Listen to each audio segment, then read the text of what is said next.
Out of the box, the Brilliant Smart Home Controller should have everything you need to get started, minus a screwdriver and maybe some pliers. You'll get a manual in there, the faceplate, the base, some extra wires, and some wire ties. The base system is the brains of the operation, and it's what sits inside of your light switch. Once it's installed, you put the faceplate on, and you're good to go. Ensure that you have a neutral ground wire in your home before you start the installation process. Modern homes in the United States should have a neutral wire. Once you think you have everything installed properly, the Smart Home Control has a dedicated button to make sure that the light switch works before you put the faceplate on it.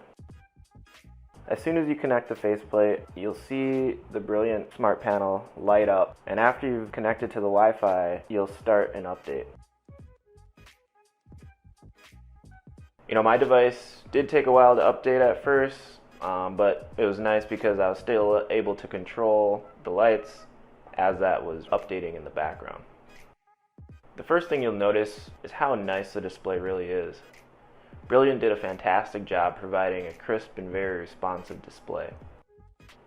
The model I'm demonstrating in this video is the 1-switch control panel. Brilliant also offers a 2-switch, 3-switch, and 4-switch panel, and they all have the same 5-inch crisp LCD display at 720 by 1280 resolution. So before we move on to the Brilliant interface, I just want to point out how nice it is that this smart home controller has a privacy shutter. Brilliant allows you to connect multiple devices in your home and have them act like an intercom. So when you do need a little privacy or you're worried about security concerns, you can just flip the shutter and you're good to go. So the home screen of the control panel offers quick gestures to click to get access to your lights in some of your scenes, as well as the intercom. You can swap those out for different scenes that you create. There's a bunch of different settings in here. You can adjust some of the device information you have, how the controls operate, change up the home screen. Under the display tab, you can adjust the brightness and set your time zone and manage all your photos and art. Keep in mind you can also manage your art inside of the app. In the Advanced tab, over here you can set root SSH access to be able to log into your device. I haven't tried that out yet, but maybe there's some interesting things you can do. I also think that's an option for having Brilliant help you out if you get stuck. Brilliant does offer some other privacy aside from the shutter screen. You can set a password to make sure kids or something don't jump into your app and mess with all of your devices. So you can lock the configuration and choose whether or not to even allow video access. Here's a list of all of the different integrations you can do with Brilliant. The newest one is HomeKit.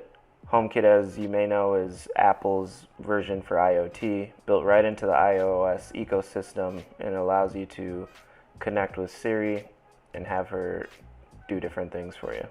The Brilliant controller does offer motion sensors, so you can have scenes trigger based off of motion or have it light up anytime it notices somebody's in the room.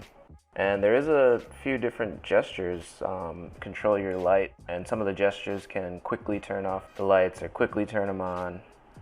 So the main section of the control panel is the lights. I have mine synced to SmartThings, so it's picked up my LED strips and some of the integrations I have set up around the house. It doesn't allow you to have a set of anything else that I could find. It's either lights or other. So other would be like my TV, different motion sensors, those kinds of things end up in there. I haven't used any of the scenes, but essentially a scene is an action that happens. If you're familiar with IoT, the if then do this type of thing. So the scenes were a little more basic than I thought, but it is nice that they have them in there. Pretty much it's set up to switch on motion or a time of day based off of the timer. And I was surprised that I could only really change my art. So maybe it might have been I was missing a certain device that it wants. But I do really enjoy the controls of the lights. Having an all on switch, all off switch, it is really nice. When you do set up your light switch for the control panel, you can decide on if that switch is a potentiometer versus just on or off.